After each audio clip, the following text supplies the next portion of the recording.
What's up, guys? Welcome to a new episode of the HeleyCast. I am obviously in a new place. It is not the familiar podcast studio / green room I have been shooting out of. We're taking a break from there.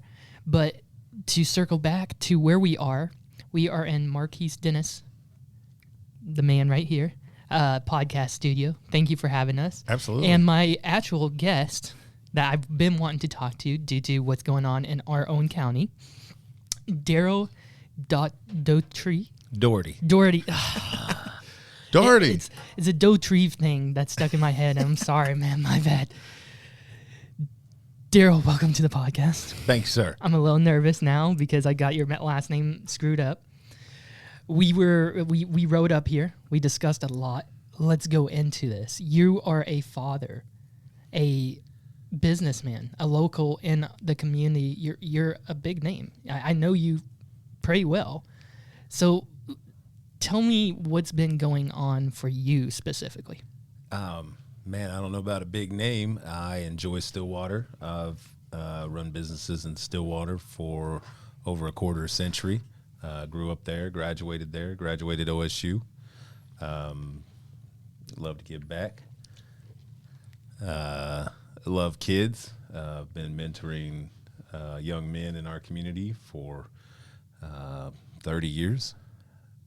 Had the pleasure of working on some projects with Mr. Dennis over here, and we've met a lot of legislators and been to a lot of functions and had some good food, and it's been a while, so it's good to be back and see him again. We're glad to see you, man. Glad to see you. We're going to go no cans. Okay, cool. I'll go no cans, too. I just realized everyone else was not wearing headphones. Oh, that's fine. That's fine. So let's go no headphones. Stillwater's been a little strange for me the last couple of years because it's always been my hometown. It's always been my home crowd. It's always been, I sat on the city council there for a term, and I try to think I'm, just one of the people in town that wants to enjoy everyone. And sometimes going to fight for kids means you end up going to fight against some of the systemic issues that hold back kids, hold back dads, hold back moms. Been fighting for kids for 30 years. Unfortunately, in the last 11 and a half years, I've had to fight for one of my own children, and that's been probably the hardest thing I've ever dealt with as a human being. I'm a Christian. My faith is the only reason I'm still here today. I was going to ask you, like, you've been through a lot, almost. I compare you as, don't take this as an insult, this is supposed to be funny, a Dollar General Trump. Dollar General Trump. Let's go. That's pretty rough. You're hard on me out the gate. No, that's hard on me. I don't even know how I'm supposed to process that, but to me it's a compliment, so I apologize. It sounds fantastic. It does sound fantastic. You're being attacked, or you're not getting a fair shake at things from what we've talked about on the way here and everything, and we'll key in the audio, the listeners and the viewers as well on what we talked about on the way here. But why I compare you to Trump, I don't like mentioning his name too much because it's a controversial name, but because both of you have been attacked. Both of you have gone through turbulations. You are currently still going through turbulations, and I'm praying for you, and I hope everything comes out successful like it did with Donnie. You're not running for president, obviously, no. But I want you to be happy, family happy, son safe specifically. Yeah, no, I just want to be a dad and a husband. I have a amazing wife. She's a glue. She holds it together. She is a caregiver and provider for our family. She, clearly had to hold things down while I was in jail twice, while I spend all this time in court over the last few years when it wasn't court, but it might have been the Capitol, right? Yeah, might have been the governor's mansion or speaking at a legislative hearing but she's holds it together and also holds a full-time job. I'm very blessed with my wife, Jerry, because she's awesome. And then I have the four most amazing little boys on the planet. That's crazy. 4 boys yeah. and not a girl? No girls, 4 boys. That's awesome. My big man's 11 and a half. He's the one I'm going to war for right now. And then I have a 5-year-old who is full of energy and fun and personality and jokes. And then I got these twin boys that are 3. One of them's loving and wrestle, and the other one is kind of mischievous and sneaky and smart. They all have their own little personalities, and we love to roughhouse and play. And right now it's pretty tough because we haven't gotten to see my big man in a couple of weeks, and that's strange and not right, and got to get that fixed sooner than later. Absolutely. Let's catch up our listeners and viewers on what we discussed on the way here. Sure. What you've what even kind of started this. You've been trying to, I don't want to say rescue, but help kids and adults that are single or misrepresented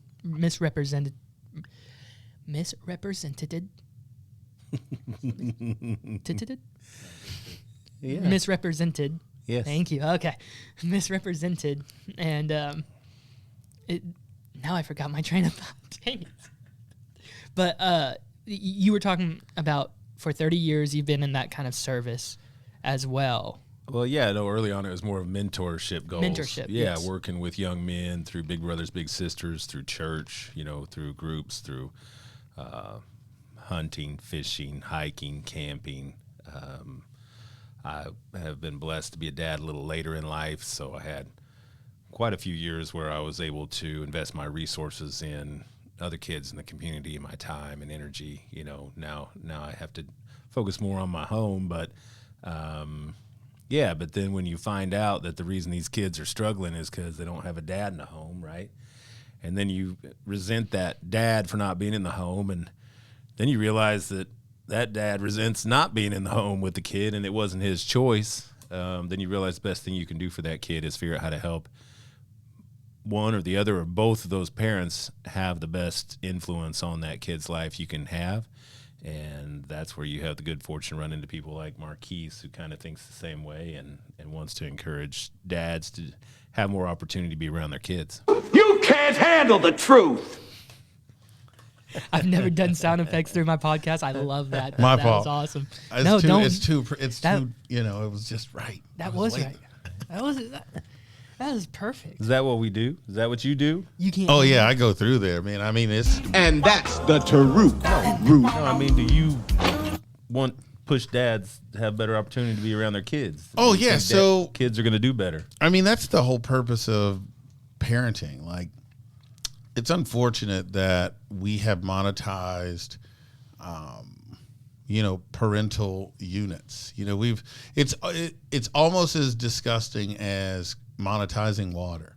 One of the things that people just have not really paid attention to over the last 30 some odd years is, do you know this is like one of the only countries where they charge us for stuff that grows out of the ground? You know what I mean? Like, there's nowhere in Oklahoma that I know of where you can go to a neighborhood and find pears and oranges and pecans and stuff like we used to when we were kids. It's very common in the Middle East that like streets in the villages and stuff just have fruit trees. Like it's common everywhere in the world. I didn't realize it was common everywhere else in the world. What happened is over a period of time, they sold this idea of convenience. They say, hey, nobody really wants to cut their yard with a bunch of pears or a bunch of fruit in it. How about we just turn all of the fruit trees into males? And then so we did that, and then now we don't have any fruit. So now they can charge us for it. So then what ends up happening is why this is relevant to this conversation is the industrial complex brought about a difference in the way that we parented. So when father used to work out in the garden, he used to work in the stockyard or whatever it is that he did around the house, the kids were there. Then the industrial complex moved the work to the city. Yep. So that started the first strain on the marriage, started the started the first strain on parenting, because mom used to have dad at home, plowing the fields or tending to the whatever. Well, now he's in the city.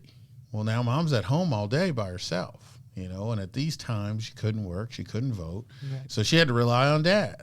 Well, dad's now in a whole new place, a whole new space, trying to figure out life. And then what we ended up doing was sold this idea of women's liberation by making them work, which really was just a sale tactic to tax both people. Mm-hmm. I mean, if you look back in the 80s, 70s at what a $30,000 house would look like.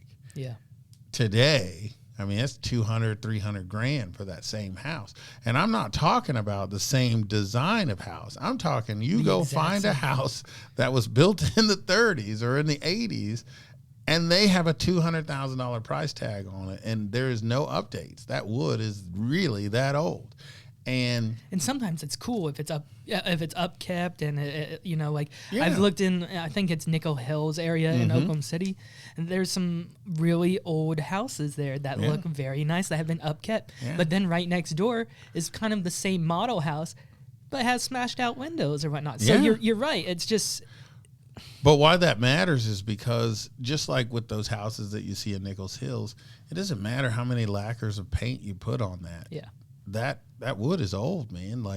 And so with family structures, how this stuff is supposed to work is moms are supposed to be able to get respite, so are dads. And by having both involved, that gives the parents an opportunity to get rest, to revive, rebuild, and be present for their kids.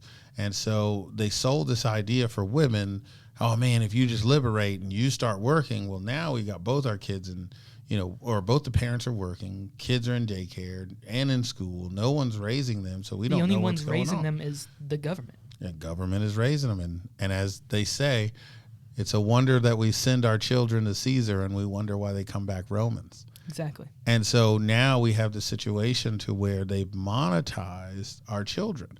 And so what they did is they made us take all these shots. I mean, and again, how you feel about that is up to you. But on that, so back in even the 1990s, we only had about, I think it was 18 to 20 vaccine shots when you had to go to school. Yeah. Now it's no less than 60 to 70 shots to enter your first year of, was it preschool now?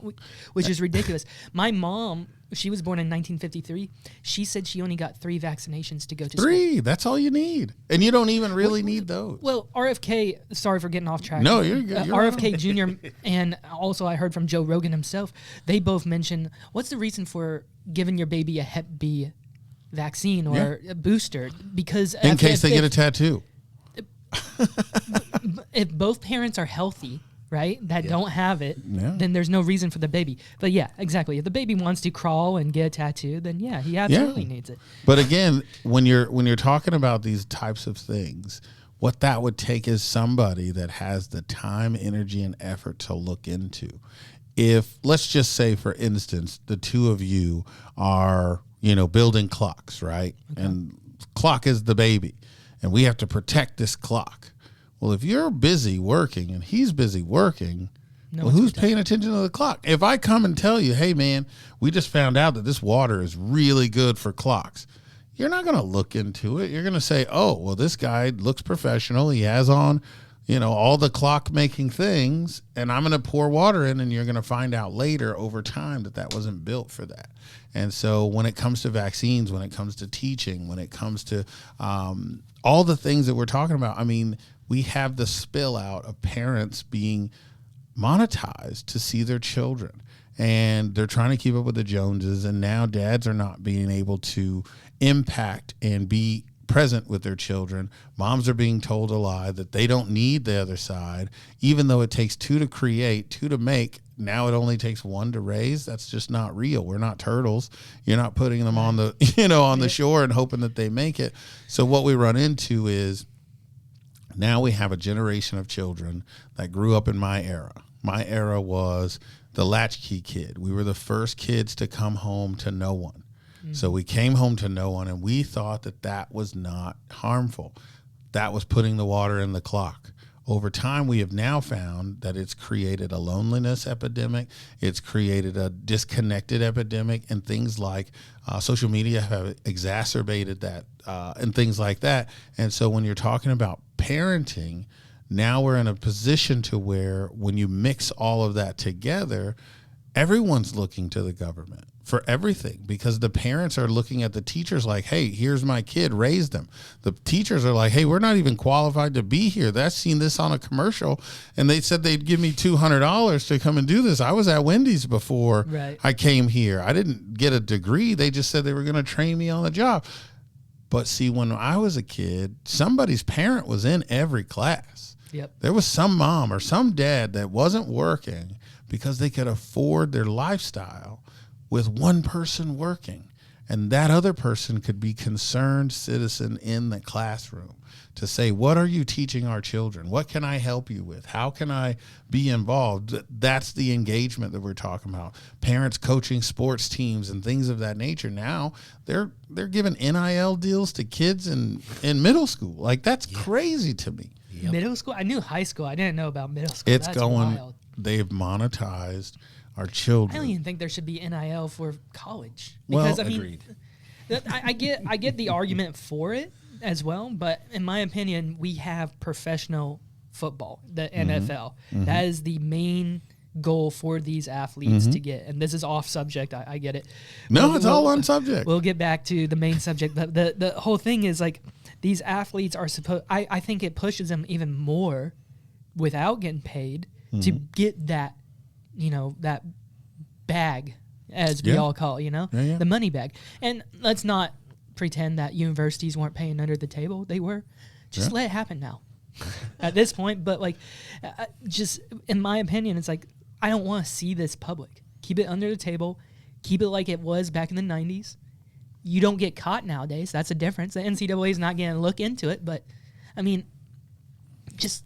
But again, you're going to a point that skips over something, because what we're talking about is the values that we're going to operate by. Okay. And the values of it's already bad enough to predator, to just be a predator for children. But that's all that is like, imagine if you take the average teenager, right? And you juxtapose them with a Lindsay Lohan or a Britney Spears. Those girls were probably great American girls that were living their best life. Right. Chris Brown, any of them. And you take a Drew Barrymore as a child and enter them into a world that they have absolutely no business being in.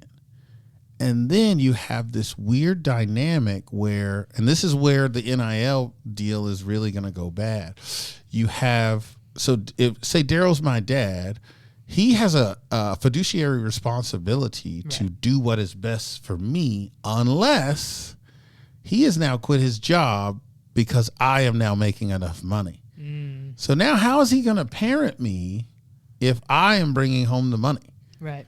You see what I'm saying? Yeah. And that's where you look at the Britneys, the Lindsays, it has happened multiple times. And that's the crux of the issue that we're running into, is like, we don't have a universal guideline for how we operate as a community anymore.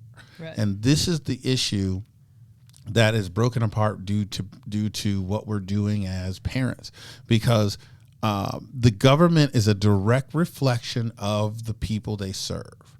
So when we look at, it doesn't matter if you like Biden or Trump, both of them have their own issues, and I always like to say, from the White House all the way to the poorhouse, fatherhood affects everyone. Because if you don't remember Hunter Biden, that was a guy with daddy issues. Nope. But when we look at how we're operating as a country, we're not looking at valuing people. We're valuing, what can you do for me? And that is what is happening in these court systems. That is what is happening to people like Darrell. It's like, yeah, Darrell can probably take care of himself. But if I put him in jail, he has to bail out. He has to get an attorney, has to get a bail bondsman. Mom has to then show, man, you know what? We just made a crap ton of money. That, and Darrell also mentioned with child support.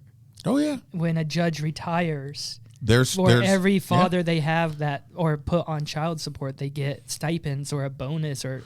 So their salaries are paid with that money. So their retirement salaries are paid with that. How and you know can that be, though? What's interesting is if you ask the U.S. government what's DHS's number one source of income, it's hands down child support. The only way that operates is by child support. How is that legal, though? Because their people are too busy doing all this other crap that doesn't matter. They don't focus on what it is that we're actually supposed to be on this earth to do. And that's to raise, create, and generate families and young people. So if we are operating in a family normally, what would happen is every child is deserved 4 grandparents, 2 parents, brothers, sisters, uncles, cousins, and neighbors, and that's what we call a village. Right. A village connects with a community being small businesses, churches, and school districts, right? When the two of those two come together, then that's where sustainable life comes. Because when you look at churches, the reason we say churches is because before nonprofits became so profitable, churches did all that work, where there was hospital, blood bank, food service, clothing, all of that. Election polls, all everything. That, And so now what has happened is they've taken those things that a small time community is supposed to do together, and they've started to monetize them. So they said, hey, you know what? The church is overfilled with too many clothes. Let me take that over here and call it name brand clothing. Again, a great organization. Goodwill, great organization. But now they've changed that into a multi-billion-dollar situation. And now we're getting clothes from Texas and from Arkansas and all over the place. Why? Because now we've cloaked it under the idea that we are giving people jobs, second chances. No, we have just created internet for used clothes. Yeah. When it used to go to people in the neighborhood that needed them, now it's going anywhere but anybody's willing to pay for it. Wow. And they cloak it under the idea. And again, this is no diss to them because I understand why they did it. Mm-hmm. What I'm saying to you is, as a community, they shouldn't have to. Right. When we're talking about people that don't have jobs in a community, that's where the community is supposed to come together to figure out, hey, Darrell, what do you need at your space? Hey, what do you need over at your place? Hey, is there anybody that can sweep up? Now we find jobs for each other. But if I'm sourcing out everything overseas because it's cheaper, well, now I have all these people here that don't have a job. Right. And then we have a homelessness epidemic like we do now.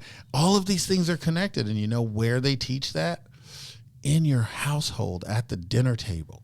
If you don't have time with your kids intentionally, where you're sitting down talking about policies, talking about problems, and talking about things that are actually happening in your face, and being able to see how mom handles it, how dad handles it, and how I'm supposed to look at it and think about it, when I go out into the world, I'm going to let the idiot box program me and tell me how I should think, how I should feel. And now they have a mechanism called ChatGPT that actually programs you how to think. Yeah. And this is adults and children the same. Hey, I'll be the first to admit I use ChatGPT. I use it all the time. Yeah. But do you know what the number one purpose they use ChatGPT for? Mm-hmm. Do you know? I don't know how to use it. I don't even know what it is. Well, let me tell you. It's AI. It's an AI bot, and they say artificial intelligence, but it's not. It's programmed with a bunch of prompts. There's certain questions that you ask it that it cannot answer because somebody on the other end has decided this is not information that you need to know. So let me give you an example. If I say, did Columbus discover America? They're going to give you some weird answer about it versus just saying, no, he, raped and pillaged all the Indians to do the thing. Again, Grok will just tell you depending on who you ask will determine what that answer should be. But that's not the point. The point is the number one use for a chat bot that is created to give you programmed answers is, drum roll, please. Oh, no, I got one here. No.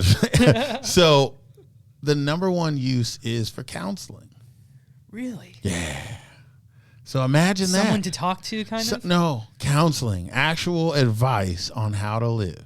So what I would go to my dad to learn, or to uncle and it's learn, taking the parent out. it's taking everyone out. Now imagine, as a young, impressionable mind that doesn't have people that I feel I can trust, because trust has been defined by social media as people that agree with me. Right. Not people that are giving me what is best for me, but people that agree with me. And then you have an AI bot that is programmed to make me feel seen, heard, and valuable, but never responsible. Right. And now I get to walk into the conversation with my dad, with my uncle, with my mom, with the community, and say, you don't know. This is what chat told me. I know. And then here we are. Then you use Grok, which is Twitter or X's. Oh, yeah. And that one's more honest, but a lot more like grueling too. Like what he said about Christopher Columbus, he'll go into detail about Christopher Columbus. Oh, yeah. Like ChatGPT will just be like, Christopher Columbus sailed the sea in 1492, discovered a new world. That's it. That's it. And then Grok will be like, well, he raped, pillaged, and So imagine this though. Imagine as a dad that you're still trying to keep Christmas alive. Yes. Give your kids hope. And then they have the ability to now come to you and say, Dad, you're a liar. Right. Dad, you didn't care about me because you lied to me. The Easter Bunny is not real. Or, you said that you were doing this, and I found out because I've looked you up that this, and this is true. Imagine if you believe everything you read as a young, impressionable mind, when they see what is reported about their father, they don't know about just due process. They don't understand that sometimes adults lie. You don't want to teach your kids that at such an early age. You want them to believe that the good of all mankind is to try to do the right thing. And now he can go home tomorrow and say, Dad, I don't want to listen to you. You've been arrested all these times. And he's like, but it was fighting for you. No. They said you would say that. How do you argue with that? How do you stand for that? I had to go through this for 18 years where I'm combating somebody else's impression of me. And I had to make a decision that I just am not going to argue with you. I have to make a decision that all I can do is consistently show love any and every opportunity I can to see you. But it took me 18 years. And my son just told me 2 weekends ago, he's 24 now. He said, thank you for waiting. You could have gave up on me all those years. How old are you? You're what, 38? Ha! That was good. Because I I like think that. you're what, only 40? 8. Yeah. 4. Wow. Okay. I thought you guys We're were old. I'm 30, so I really only thought it was a 10-year difference from you. Look great. Oh, well, thanks. Well, And I black can't don't crack. It so- don't crack. That's it. I couldn't mentor kids for 30 years and be 35. Yeah. That wouldn't work. That wouldn't even that work. Makes sense. That Yeah. makes sense. It wouldn't work. But this is the thing, is like this problem that we're discussing is way deeper than rap, as I like to say. It could be brushed off as, hey, Darrell had a bad shake. But it's not Darrell had a bad shake. Darrell is one of millions that get a bad shake. The great thing about Darrell is he has the gall to stand up and say, you know what? No more. And only a person that's done this work out of the kindness of their heart for as long as he has would even have the gall to do it. Right. Because an average person will get slapped on the hand and they will remove their hand. But when you slap somebody's hand and they are grabbing their own property, then you say, wait a minute. I mean, the natural reaction is to pull back. You're like, wait, but then, hey, wait a minute, but this is mine. Mm-hmm. No, I didn't say you could have. Well, nobody asked you. What? Matter of fact, who gave you permission to tell me what I can do with my family? He talked about a similar situation with, if I need to, I'll cut it. An attorney tried to, or is representing him now without even his. Oh no, no, I got that all cleared up. But yeah, oh, okay. We didn't get that far through. No, it's but okay. okay. Yeah, no, an attorney agreed to represent me without my permission, accepted a protective order over me on my behalf in conjunction with the attorneys representing the city of Stillwater. So imagine being put under a protective order by your own attorney who never told you they were your attorney. And then thinking, well, the attorneys for the city of Stillwater, no, that wasn't right, so they'll fix that. Nope. Oh, no, they don't. That sounds too much like right, my friend. Yeah. They're hoping that you don't know the law. They're hoping that nobody taught you. I went into closed chambers the other day with a judge, and about 2 weeks prior, I had made a filing in my case. I made a filing in my case, and I went through all the facts. I had all the documents. I went to the court clerk. I got everything they had, and it was very clear situation. So I put that in my filing. Attorney grabbed me and said, "Hey, I think you missed something there." And I said, "Nope, I got all the information from the court clerk. Let's go check." Went and checked. I was right. I'd gotten all of it. Nope. 2 days later, went back. There was another document in there that I hadn't received. Well, I don't know why I didn't receive it, but I got it. So I went back into the court and I corrected the record. And I said, I misspoke on this day. Now I know that not to be true. My apologies to the court. I'm in chambers with this judge, and he's like, "What are you doing?" I'm like, "I apologize to the court. I put wrong information in the court." He said, "Okay." I said, "I just would expect that's what court does, and I anticipate that officers of the court who swore an oath, and especially those that are servants of the court, would do the same." Nope. No. And he said, "Well, there's different levels. There's different levels." And so we started at the top level, and the top level was district attorneys should not lie when they're prosecuting criminals. That's true. Yep. That is true. I said, I think it would be equally important or even more important not to lie in an effort to cover up child abuse. Well, no, the standard needs to be much higher. Ooh. I was like, no, wait, say that again. I just say that again. That. Tell me that again.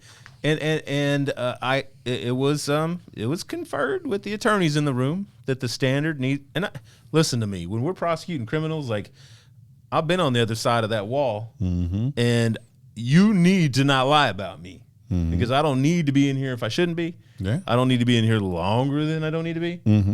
You need to not lie about me. You need to tell the truth. Well, but I don't think the standard should be higher or less when you're talking about whether a child has been abused or not. But my idea of court and the scales of justice was always, everyone always told the truth. No. And if you don't tell the truth, that's fraud and perjury. It's supposed to be. Well, that's how I was raised. My dad is conservative leaning. My mom's always been a moderate. But they always taught me the Constitution is the American law, and then the state constitution, whatever state we're in, that's the law as well. And if they add to it, then you have to keep up with it. But the thing is, they didn't explain how I should keep up with it, right? And I think my parents both thought that the schools would keep us up with it. Well, what I learned in school was my junior year in high school, I took Oklahoma history. It was the first time I ever heard about the Black Riot or the Tulsa Massacre. race riots. Yes. First time American soil had ever been bombed.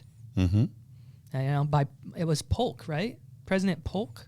Yeah. See, I know my history. Yeah. President Polk decided to bomb Tulsa because of the riots and to end it. And I never heard of this because of the Negroes, not because of the until 2012, 2013, around that area.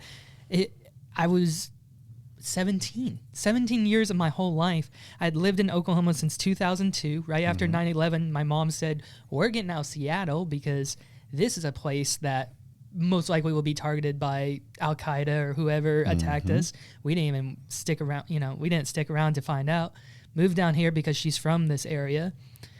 And I mean, I've lived here all my life. And when I saw what you started posting online, I was like, this guy may be a little crazy. Went down a rabbit hole with you. My best friend Mason and I both did research on him to see how crazy he really was. That's fantastic. Not at all. Like, we went 5 years deep on this wonderful, amazing citizen of Stillwater. No issues. All he's done is tried to make the community, fathers, mothers, single mothers, fathers, into the position to take care of their children. Yeah. You know, and I regret not knowing you sooner because, like, I'm a new father. I told him I'm a new father. I have a 1.5-year-old and a 4-month-old. Let's go. Congratulations. And they're with this whole situation coming up with this, it makes me worried now because I have children of my own. I don't want my kids being taken away. I mean, their mother and I are together, so I don't have necessarily that. But at the same time, the state's always trying to, I feel like, divide.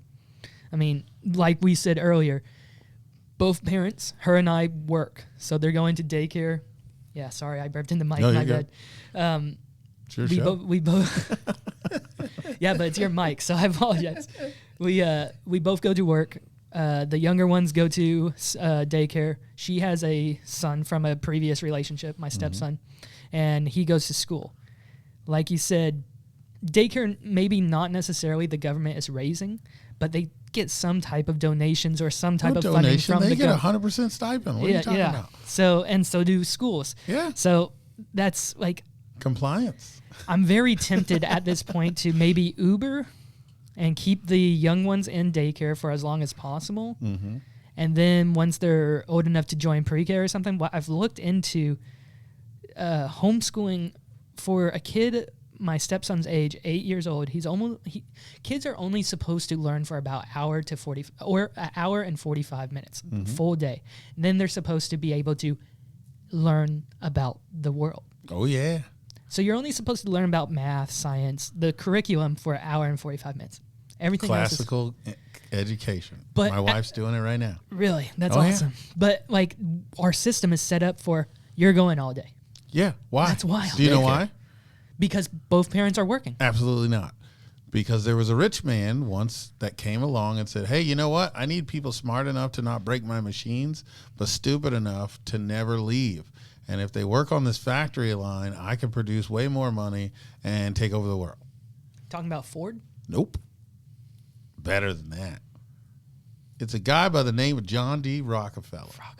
Rockefeller created the school system. And he said, right. This is why That's right. I'm going to create the school system. And guess what? Everybody said, okay. That's right. That's right. When I you forgot. look at the donors of the colleges that we support right now, Big Pharma is the reason. Yeah. So when you see someone like a Charlie Kirk getting shot, you knew it had to have happened. It had to happen. Why? Because that goes against what they're trying to do. It doesn't matter that he's talking. Nobody cares about that. It didn't have What to they happen. care about is the fact that people are listening. Yeah. And so, lucky for you guys, you haven't had the privilege of being black your whole life, which I have. So the court system is never something I've ever trusted anyway. So I haven't ever had this pie in the sky idea that they were in it to win it for me. But even when I got into this work and I started to understand what they really did to diminish the family by creating, welfare. They made it seem like black and brown people were the largest proprietors of these things, but they weren't. Right. Because if you look at the white population, there was a 7% fatherless rate before. Yep. 7. And now it's up to 48%. And so when we're looking at that guide, there's no data that they can pull that supports that what they did has somehow helped America. Right. It has not helped the people. It has not helped the families. It had put way more of a crux on the family, on the community, on the government. Now, the reason because black people don't have father figures are mainly because they are going to jail for not really even serious crimes most of that. Well, right? I mean, Or- Jim Crow was a thing that they intentionally did. So when they made slavery illegal, when, the Northerners or, the Republican Party, Mr. Lincoln decided to make it that slavery was illegal. They didn't make it illegal because they were just altruistic people. They were just like, we can't compete with them if they got free work. Like, Right. Yeah, it's just not going to work. I'm not mad at that. There's never been a society on earth that didn't have slavery. The only difference in America was this is the only time they did it based on race. Everyone else, it was just based on class. If you were poor, you're just going to be an indentured servant. That's just your lot in life. Here, they did it because you were black. No matter how smart, how dumb, you just are black, so you don't matter. Are you aware of the percentage of slave owners, though, for the whole United States at the time? I am not. 2%. 2%. Only 2%. Do you know the first black? The United States has the least slaveholders out of any of the countries at 2%. But yet, because of the color difference, we're the ones recognized the most because of the racism or the different. Because of how we did it. Yes. Yeah, because of how we did it. But they don't talk about the Cherokees that put people in slavery. They don't talk about the Creeks that held people in slavery. They don't talk about the first 3 slaves that actually landed here in the United States, which actually went to a black slave owner. A black slave owner. The 3 were Irish children. Yeah, 100%. But again, this is all things because, again, when you're looking at educating your children, this is why they don't want people at home. If your wife or you decide to be a stay-at-home dad to teach your kids, think about what happens to those kids' minds when they get an opportunity to learn all this stuff that nobody's willing to teach versus going and learning how to remove or move around by the sound of a bell, go to a locker and hold things that don't belong to you. They're literally teaching them, maybe I don't know, but it's basically they're learning to go to prison. 100%. That's why they call it the school to prison pipeline. Because isn't prison the exact same thing? The exact same thing. Maybe not the bells, but there are 3 institutions in America. You will go to one, if not 2. There is college, armed forces, and prison. They all operate the exact same. Military too, really? Oh, yeah. Have you ever noticed that when military people come back home, they have to be rehabbed into doing so? Just kind of like a prison. Don't they do that there? Oh, wait. And then in college, they call it internship. Okay. Because you're not ready for real world. You've been in a dreamland. Wow. Where we've been programming you.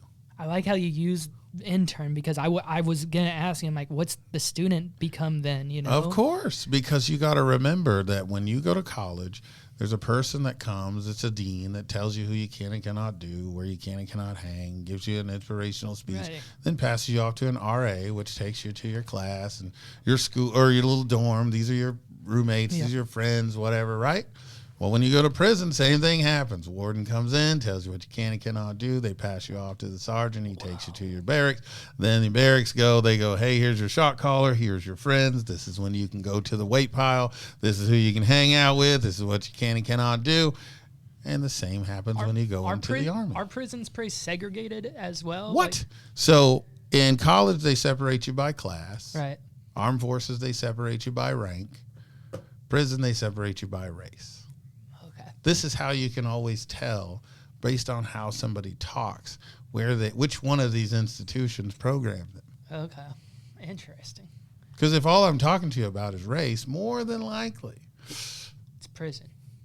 I got you. Okay. If we're talking about classes and degrees and all this stuff that doesn't matter, I don't know anybody that's using a degree that's not making less money than people that didn't graduate high school. I got you. Yeah. You know what I mean? Yeah. Like, they lied to us. I mean, degrees don't get you anywhere anymore. They don't. Charlie even taught us that. Charlie showed the scam 100%. of college.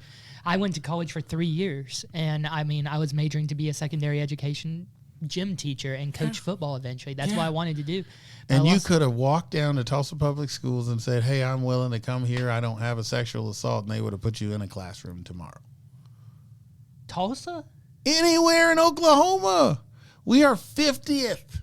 I get that, but hold on. Hear me out, okay? We're short on teachers right now, so they'll give it to anyone. But I think 50th is better than number 1, in my opinion. Yeah. And hear me out, because who is number one? California, I don't have a New clue. York, something like that. But my thing That's is, an interesting should we be like California or New York or the top 5, because those are all indoctrinating their children in some way.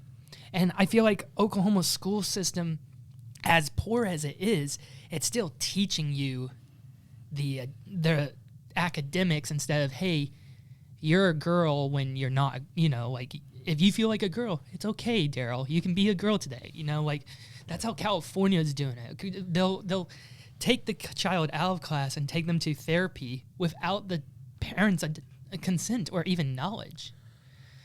I wish we were in the top 5 in lowest suicide rate, top 5 in the least addiction rate, top 5 in least dropout rate. I hate that we're bottoming all those. That's what bothers me, right? Top 5 in teen pregnancy, aren't we? Yeah, I mean all the above, right? And Yeah. We're also top number 1 in grandparents raising kids. right. Yeah. I think, aren't we number 1 for the population of believing in angels? Like, Yeah. I think Oklahomans out of any other state believe in angels or heaven more than any other state. Oh yeah, we're the buckle of the Bible. I know Belt. I know America out of any country believes Yeah. in it more than any other country. So it's Glenville, Illinois is number 2, Eastern Union School District in Westbury, and then New York, St. Louis, number 6, and Austin, Texas. Ooh. Palo Alto is number 8. That's Palo where Alto. California Okay. comes in. But yeah, Best educated. that's what it says. I don't know why you guys are dogging on college. I got a business degree and I change oil now. Yeah. So, I mean, I don't know what you're talking about. I Yeah, fix flaps and change listen, oil. I'm with you. But this is the thing is like when it But comes you also to own your own business too, so when it comes to what we're talking about is how do we create a lifestyle that we can pass along. Yeah. This is why Birthright Living Legacy exists, is because when you look at fatherhood through the lens of living legacy, like Darrell's leaving a living legacy and he's willing to die for it, and that is the thing that, when people talk to me about Charlie Kirk, I don't have an opinion about him because I don't know him. You know what I mean? But I can tell you this, his wife and children watched him get shot. They watched him get shot doing what he felt like he was put on this earth to do. To me, I feel like he won. I know he had to hug and kiss his wife and kids before he got on stage. He died almost instantly. You could see his whole life spill out in like less than 3 seconds. But he was doing the thing that he felt was his purpose in life. What greater legacy can one leave than dying for something that mattered for him and his family, that he was willing to put it all on the line for? When I watched the interview of you getting out of jail the second time, I seen that view only a few times where somebody said, well, now I'm going to fight. And I'm thinking to myself, like, this dude was ruthless before. Like he was about that life before. But for him to now say, okay, if this is the version of me that you want, well, let me show you. Because I've been trying to do it your way, right, and I'm seeing that it's getting us nowhere. So now you're fixing to get a concerned dad that has the knowledge, the wisdom, and the resources to fight you. And he has a backing. He has a surrounding of people, which is the very definition of a community. Yeah. If you have a village and a community that operates together, the government has to shift. It has to. If you guys don't like this post-Jerry Springer politics, then get people out of office that are not doing what they're supposed to be doing. Exactly. This is why voting matters. Your family sat you down and had these conversations about why we are moving. This is not a place we want to be because of X, Y, Z. Yep. It doesn't matter if I agree as your neighbor. I'm not going with you anyway. Right. But what I do get to do is say, man, bravo. for your parents sitting down and having that conversation. And that will spark a difference in your life forever. Yep. Nobody will be able to tell you how to feel about that. You know what I mean? Yeah. Because you now have a firm foundation in that. And so when we are talking about fighting and advocating for families with a strong fatherhood focus, what we're saying is don't believe the hype about, oh, we're bashing mother. No, we don't need to do that. Let's actually talk to the enemy that we're after, the people that are causing us to split up.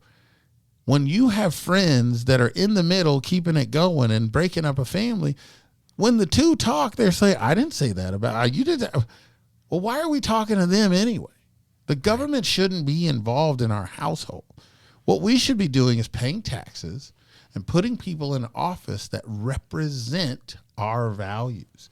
Doesn't mean that everybody's going to get it right. Nobody's perfect. Well, don't you also think that these representatives that we send to office should have term limits as well? Look at Nancy Pelosi. Look at Chuck Schumer. Look at Mitch McConnell. These guys have been there for 40 plus years. It sounds good. It sounds good, but look where we've been.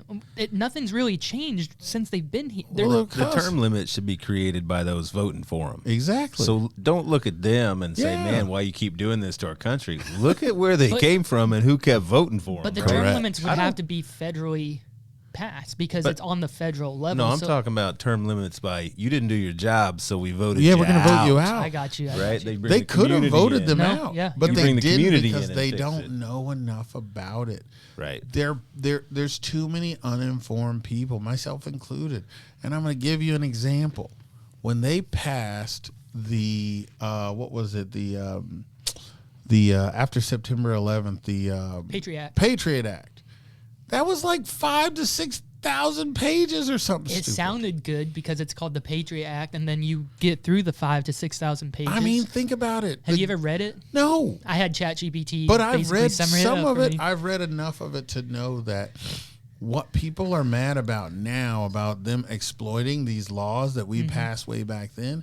You know, we thought I used to be a conspiracy theorist before it was okay. And I remember when they told us that we were going to have to carry real ID chips in our pockets. And I was like, no way. And then all these years later, I found one of my old licenses. It was literally a picture on typed paper that was laminated. That was a driver's license. And now they have these chips that they can read and you have to carry. It goes with you everywhere you go. The real IDs. We are in a situation right now where we have compromised what sounds good for what is good. And it's because there's nobody that we have trusted in our lives. We are relying on the systems created to teach us how to think, feel, and be because our parents are being alienated from us either through work or through accomplishment or through intentional driving of a wedge. And that is what we're fighting against. It's not the machine like we're in the Matrix. Right. This is real stuff that we can control today. Like this is something, if we rallied and got it put on a petition, it can be done today. Don't know it can't. No, you got to wait a little bit, but yeah, it can be done eventually. It can be done today. Listen, there's been plenty of people that said, we need you to step down and we call for your impeachment today. And people leave office. That happens today. Again, they don't have to.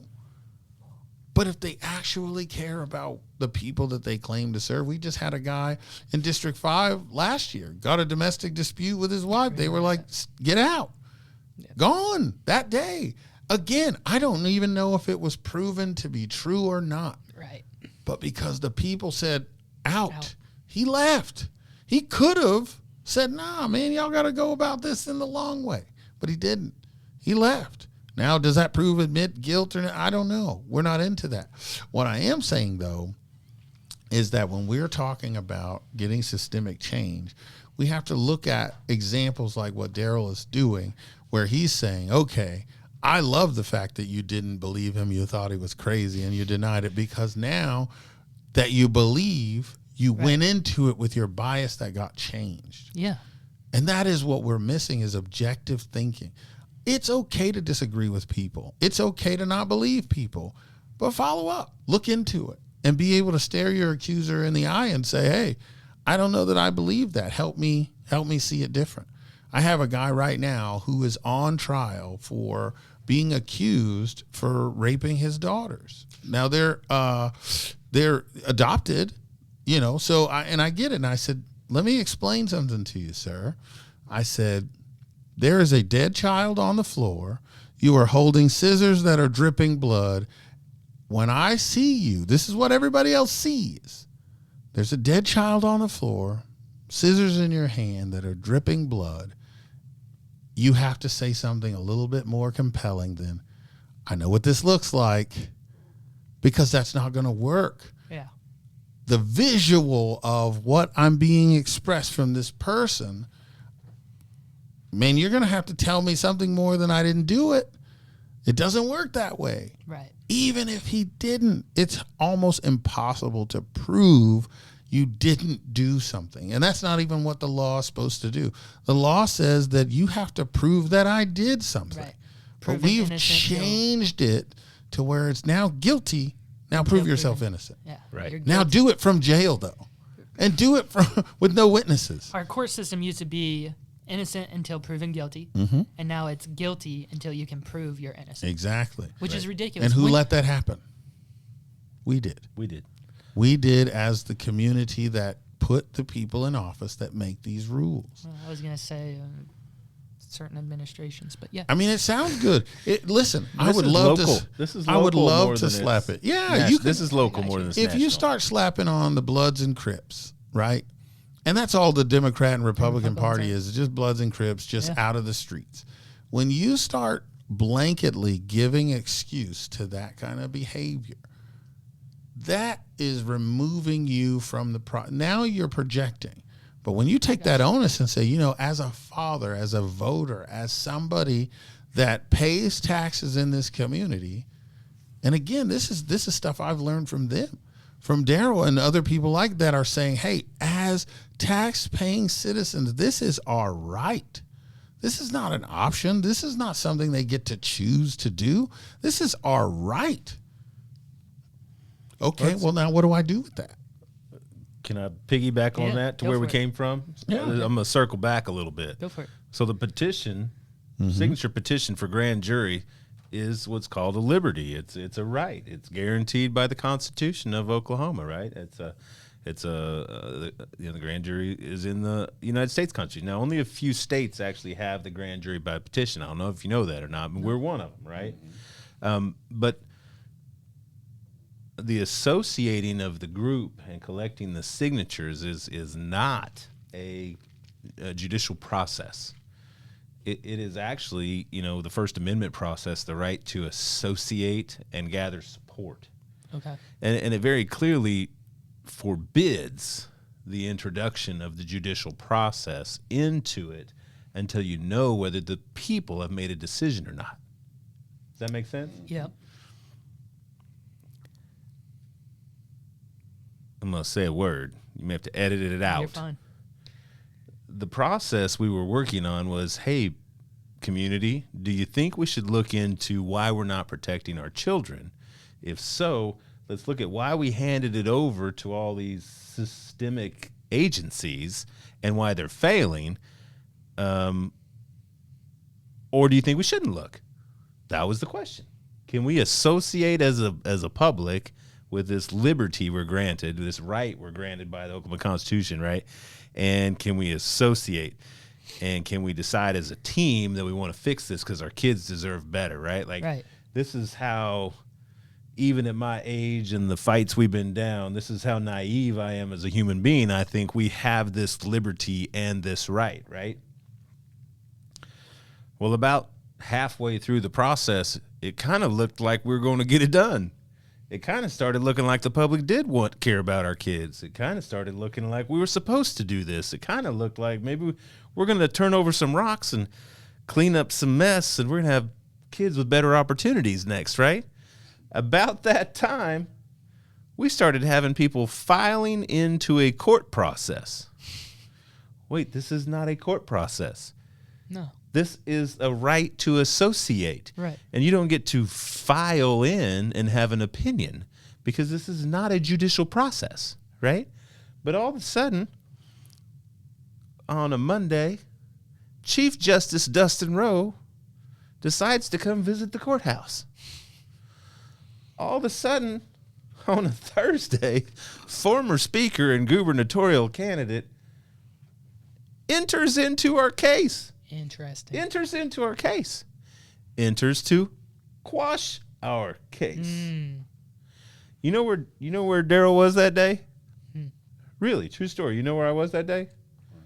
I was slated to speak at the Capitol on judicial misconduct in child protective services. You can't make it up. Wow. I find out that I have 2 warrants out for my arrest, so I do not get to speak and educate the public. Of course not. I have to turn back around and go turn myself in to the courthouse that the liberty and the right to associate and gather support just got bastardized by politics, and I got arrested. You know what really upset them? I bonded out. They illegally forced an entirely cash bond when I should have had a right to do a 10% surety bond. Yeah. But my bride rallied around me, came up with that much money and bonded me out. God bless her. You know what happened right then? The court clerk refused the cash. What? You can't. Yeah, you can. You say you can't. I've had that happen to me when I tried to pay but my child support. legally, No, if they- you have, you wanna if hear- you have you wanna- U.S. currency, U.S. tender, they cannot legally. They cannot. That has changed. They also can't arrest you. So I had to walk down to the sheriff's department with the court clerk behind me and say, after you book him into jail, then somebody can bond him out. Then you guys can take the cash. What? Sheriff's deputy said, we don't accept cash down here. She said, yeah, you do. I said, no, we don't. Yeah, you do. No, we don't. You do too. Not today, we don't. You want to see somebody who was breathing fire and ice out her eyes. I had to walk back upstairs for her to take my cash so that I could do a walkthrough instead of have to check into jail, go into jail, and wait to be bonded out. How cool Was the sheriff? were those individuals Oh, That is yeah. awesome. that said, not today? It's clear what you're doing to this man, not today, right? Not today. But that Citizens. particular person went right back upstairs and pre-drafted a warrant for my arrest What? because they didn't want me bonding out. And you know what they knew I couldn't do? When they arrested me the second time, they knew I couldn't bond out for $1 million. So they. So they came and arrested me a second time with $1 million bond on my head. But you know what they were willing to do? They were willing to drop that $1 million bond down, knock off $750,000 if my kid would go to the person he was being abused by. Of course. That was a trade out. Oh my God. Now, Sounds like Abercrombie and Fitch all over again. now, My God. if you want to know why I came out with a little bit of something in my eyes, Yeah, you put my kid in the bind, 100%. you better buckle up, right? Oh yeah. Especially when the boots on the ground law enforcement were so kind to me, Yeah. knowing that their bosses were making them do something they knew was illegal, right? Illegal. Illegal. That's wild. You know, and this is where we talk about it's those citizens that have to make a choice to say, today I'm going to do what's right, even if it costs me. Did you see my video that morning? You know, I never in a million years probably would have said what I said if I'd have known it was going to happen that afternoon. I sat there and I said, today's going to be a hard day, and I'm going to have to make a decision. Yeah. They were going to have an illegal hearing in a neighboring county that they had not given me the right notification for, that they could not force me to come over to their thing, that they were going to consider arresting me, and I could go and concede my rights, my constitutional rights, my due process rights, right? No. Or I could go teach the public that kind of stuff's illegal. I really didn't think I was going to get arrested twice for making that decision. I thought maybe just once. Nobody thinks that. I didn't think they'd really arrest me for not coming to an illegal hearing, but they did. They did. They did. It's wild. And they will. They'll do it again. But this is why you have to be sure your ego and pride are in check and that you are actually doing what you are supposed to be doing. True. Because, my friends, it's not going to cost them. It's going to cost us. That's true. See, when we think about all these rules and regulations, people are like, yeah, we should fight. And I say, where do you think this war is going to take place? Do you think they're going to be in the Hamptons with this war? No. Do you think they're going to be on D.C.? No, sir. It's coming to your doorstep. And you better be for real, because we don't have any natural water. We don't have any natural food that's growing. They are shutting down and chemtrailing people that are growing and creating these off-the-grid harvest factories. The only natural food Oklahoma produces is cattle. Of course. And what, corn? And that's more to for feed the cattle. Yeah, for pigs and cattle. Yeah, and the largest corn producer is Iowa. So it is. But Nebraska's close second. Close second. Well, no, California's a close second, isn't it? California does dairy. Okay. They're dairy cows. Are they number one in dairy? Dairy, yeah. They're over Wisconsin. Yeah. I always thought Wisconsin was the massive. King. I thought Wisconsin was Wisconsin the king. has a lot, but they California, like, people don't realize how many resources come out of California. Well, it's the sixth largest by itself, technically, country in the world. Oh, yeah. Texas is what, the eighth largest? It's right behind. Houston has 22 million people. You know what I mean? Like New York, I think it was just Bronx boroughs has 18 million people. That's disgusting. I don't like a lot of Let's people. just put that in perspective. Oklahoma, as a state, has 4 million. Yeah. 4 million. We're not moving any needles in the national news. No. But when it comes to the opportunity to stop this kind of stuff, it didn't take all that. You know what it took? It took one sheriff to say, we don't accept cash. We're not playing this game. See, because if the sheriff was smart, and I want to say that he was definitely smart, over the kind heart. See, because the kind heart is to do the right thing, but the smart comes into, when this goes wrong, he doesn't want to be wrapped up in it. You're going to have my name on there. Right. So everybody that's involved in these little unraveling yarn pieces, and this is what is happening to him. And it sucks because, again, as a federal felon, just being on the couch with him puts me in a situation, because all it would take is one person that doesn't like it, and I'm hit. There's nothing I can do. There's nothing anybody can do for me. I'm gone. They will hide me in that system because they can send me anywhere in the United States. And there's nothing that anyone can do.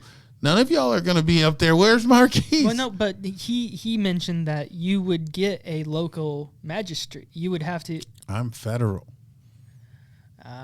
He is right. not. That's right. No, you're right. You're right. Homie, they flip a switch and I could be in Colorado this afternoon.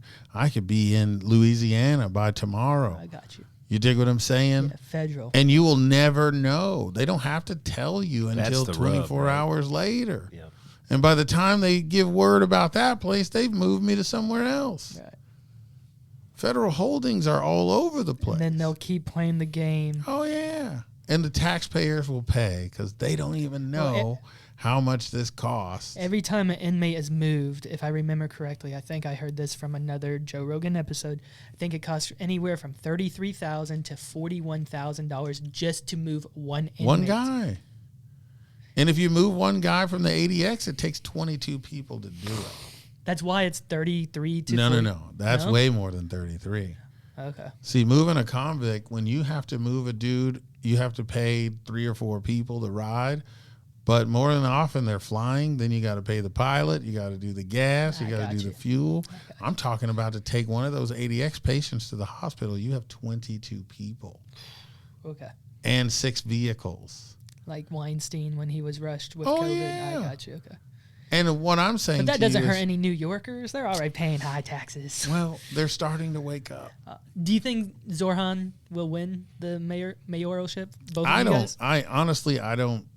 I don't follow anything outside of Oklahoma That's probably good though. because I know that the president doesn't really affect as much as I would like to think he does.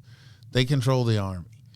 And if I don't have people that represent us from here in the Congress, in the House, in the Senate, it doesn't matter what he says or does. Very If those true. people aren't doing their thing, man, I'm hit. You know what I mean? Right. And again, we're talking about one Houston, one South Carolina versus one Oklahoma. There's 4 million of us total. They could the city of Dallas could overtake this whole state. Oh yeah. You know what I'm saying? What is the city of Dallas population? Come to I think it's like 14 million, something stupid. Well, that's Dallas Fort Worth area. Isn't it? Yeah, it's insane.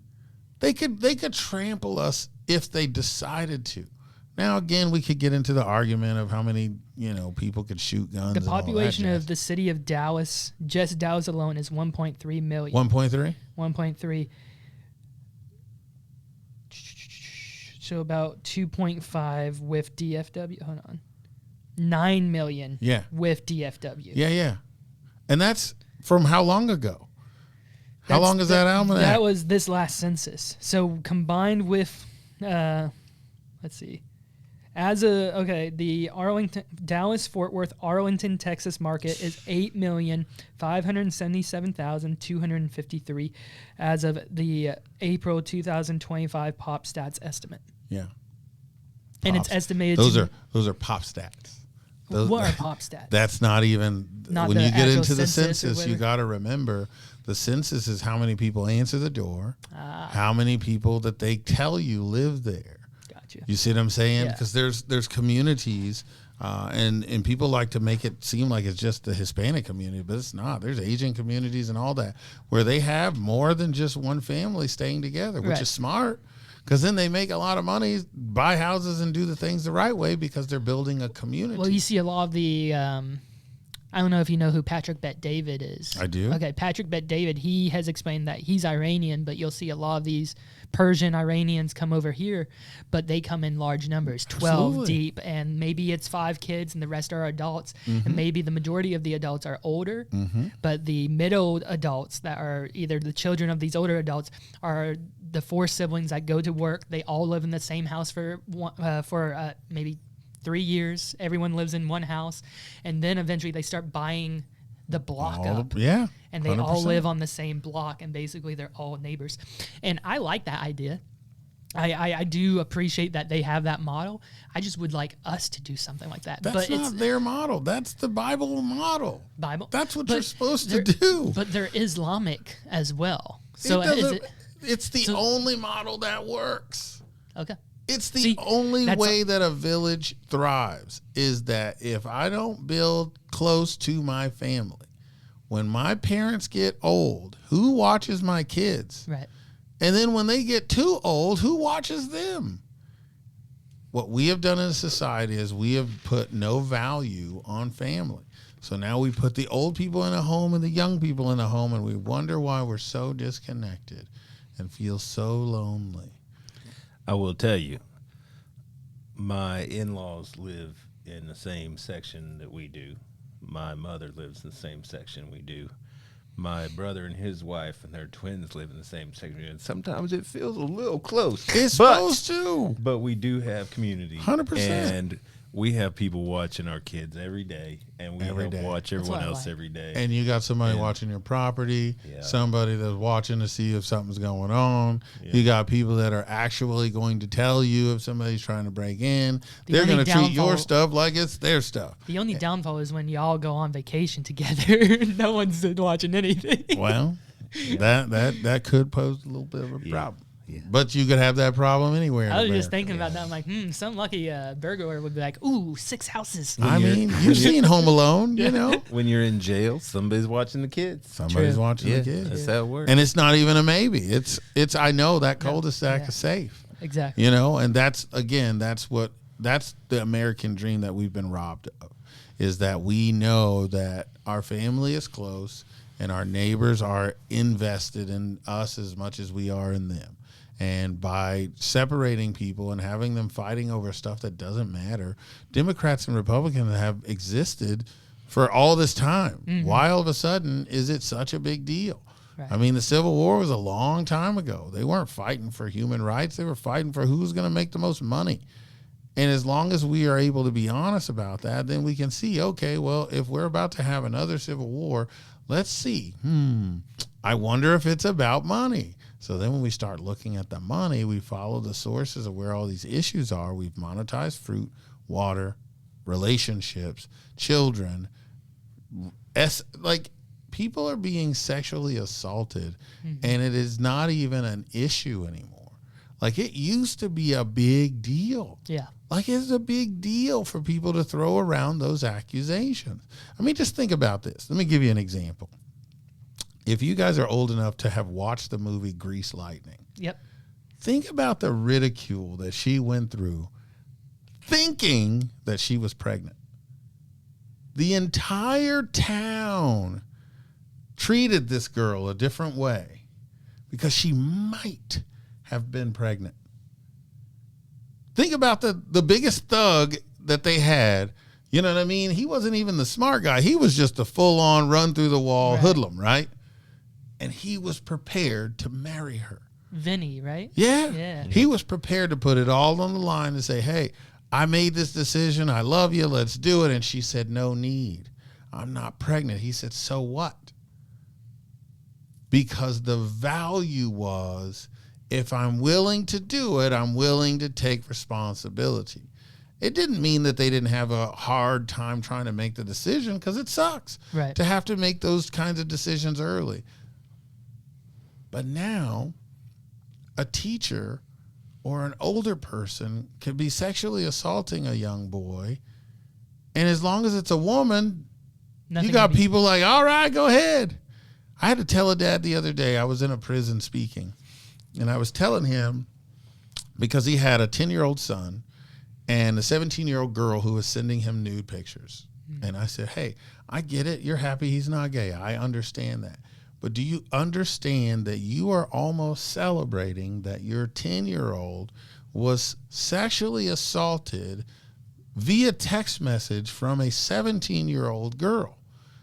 And I could tell you, it's never even been a thought that crossed his mind, because it wasn't a man. And then I said, this is what I want you to realize.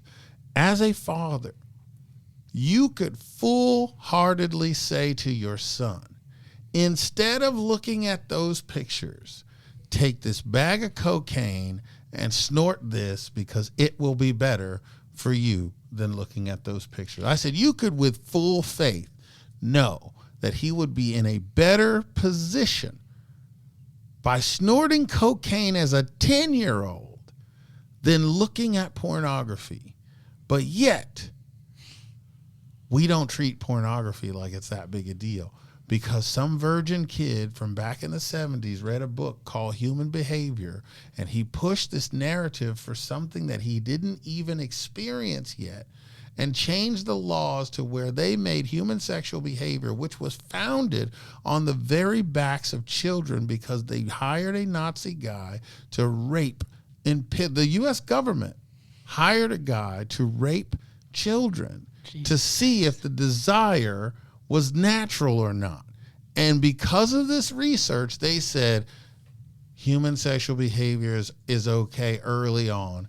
The guy that did the research died by asphyxiation, and the guy he hired ended up, dying later on. But that kid, that virgin kid that pushed that in, guess who it was? Hugh Hefner. I was just about to say Hugh Hefner. Makes sense now. And we started to sell our women. Yep. We started to sell. Now, prostitution's been going on. Babylon. But we started to sell the pictures and the videos of them. We started to make graven images of these things. And now they've created these empires that have ruined lives. This is the first generation of people that can say, hey, Darrell, isn't this your wife on OnlyFans? Yeah. Could you imagine being a kid in school and somebody say, hey, isn't this your mom? Yep. Or, hey, Miss Jones, my teacher, isn't this you? This is the first generation that will only know AI as well. My kids are the only ones that are young enough. I mean, my stepson, he's old enough to know what life was without AI, but my kids wouldn't know nothing about anything but AI. And I mean, I say that, but as a parent myself, I want them to know what VHS is, what a record player is. Like, we have streaming right now, but I haven't introduced them necessarily to ChatGPT or anything, and I don't think I will. I have a long VCR time. in the next room for that purpose. See, that's what we. That's got what, a DVD player in the next room. That's what's for needed. that purpose. I got a tape player in the other room. That's cool. Why? Because there's a reason. Do you have a disc player? I do have a disc player. The big. No, I don't have a Okay, laser disc. laser disc. That's what. Never got into laser disc. But Don't worry, you're not I missing have anything. all those things precisely because those things cannot be altered. Do you not realize that Disney has gone back through all of their movies and started putting chemtrails in all the movies to make it natural? All the Star Wars movies are different. All of them.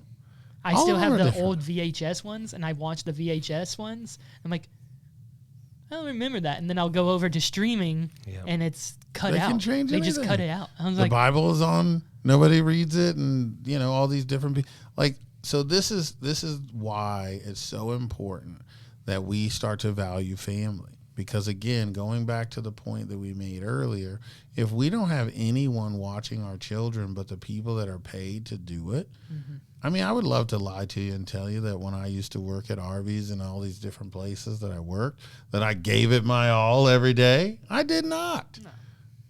Now imagine me coming into work with that attitude with your child.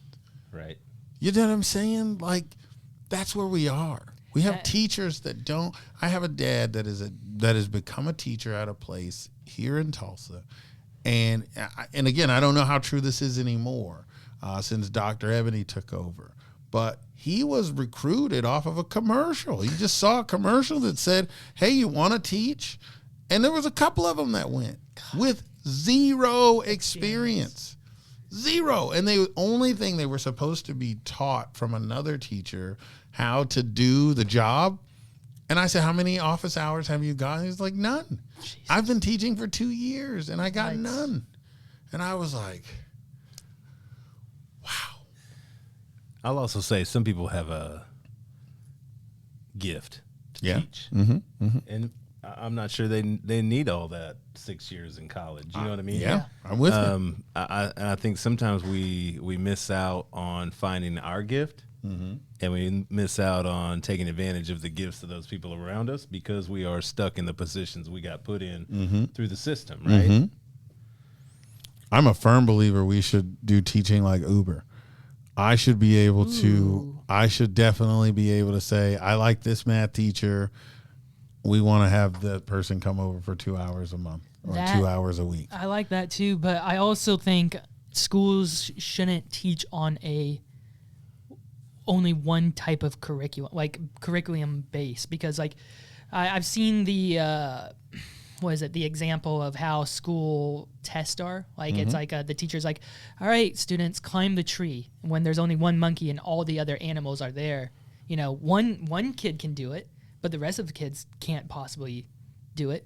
And I'm not saying kids are stupid. I mean, I'm stupid. This is why No, I'm you're not here stupid. to learn from you guys. Ignorance is different than stupid. Okay, maybe I'm ignorant. Ignorant. Yeah, what he said. I can't say. I can't say hospital or ambulance right either. So. I love it. I love it. That's that Seattle in you. We are close to the end of the podcast. My camera runs for about an hour and a half. Nice. I would love to have both of you back on. Anytime. I want to have you back. Darrell, I definitely want to have you back on because we didn't dive as deep. I ruined it. I told you. No, he didn't ruin it. But we covered a lot. Yeah. And we talked about what matters. Yeah. I think all of it matters. And I think I got sidetracked because I was pointing out conservative, Democrat, and you pointed out that both are entrapping our children 100%. and trying to indoctrinate them their own way. Yeah. So what I can take away from this is I always thought a few years ago, I thought corruption was only at the federal level, you know, because I watched the last administration kind of do what they did with Trump. I was like, that's corrupt. And I started noticing a few years ago with my local politicians in my hometown also kind of doing sketchy things as well. And then Darrell, you started posting online, and that really got me very interested into our own political and just our issues in our own community. And because of Charlie, because of Joe Rogan, and just a lot of people that have influenced me through podcasts, I've become I'm trying to walk closer to God with faith and everything. I've lately, for the past probably 10 years, I haven't been close to God, just because, I mean, young, dumb, in my 20s, and didn't think it was important. But now I have kids. Yep. I want the best for them, and I know you want the best for your children, both of you, and I just appreciate both of you for allowing me to come sit down with you guys and do this amazing podcast. I truly think this is probably one of my best podcasts I've ever done. This is awesome. Best glimpse your kids are going to get of the Heavenly Father is the Father that treats them right and loves them right. So that's it. That's what we got to be. That's what we got to do. Very wise. If you want to look straight into camera, one after the other, say something of wisdom to the listeners, viewers, go for it. Other than that, guys, I love you. We'll see you next time. No, I'm good. I appreciate you guys. I just want to say thank you for the opportunity. And if I could tell you one thing as a father, don't give up. And as a mother, just know that as a father, doing everything that they do in no way diminishes what you do. Don't compete with your child's co-parent. Understand that both of you are intrinsically valuable. And any father that needs any assistance in that area, call me. At Birthright Living Legacy. We'd love to have you. Colin. Shout out Birthright for allowing me to shoot here. Thank you. Anytime. I love you guys. See you. Thank you, guys. Thank you, buddy.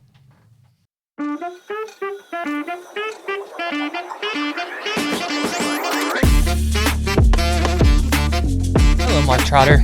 How are you? Hey, I'm good. How are you? Good. Welcome to the HeleyCast. What's up, Billy Freeman? What's going on here? How we doing? Good. How are you? Good. Hello, Marty. Oh, hey, buddy. What's up, man? How you doing? Doing good. How are you? Next, how are you doing? What's your real name? What's your government name? That is my first question. I'm just going to go right off the bat and go. JJ Wood. What's up? Long-time listener, first-time guest. Really excited to be here. You all have headphones now? You get Yes, I got Healy, what year were you born? 97? 96? 95. See, all right. Technically, you're a 90s baby, but you missed half of it.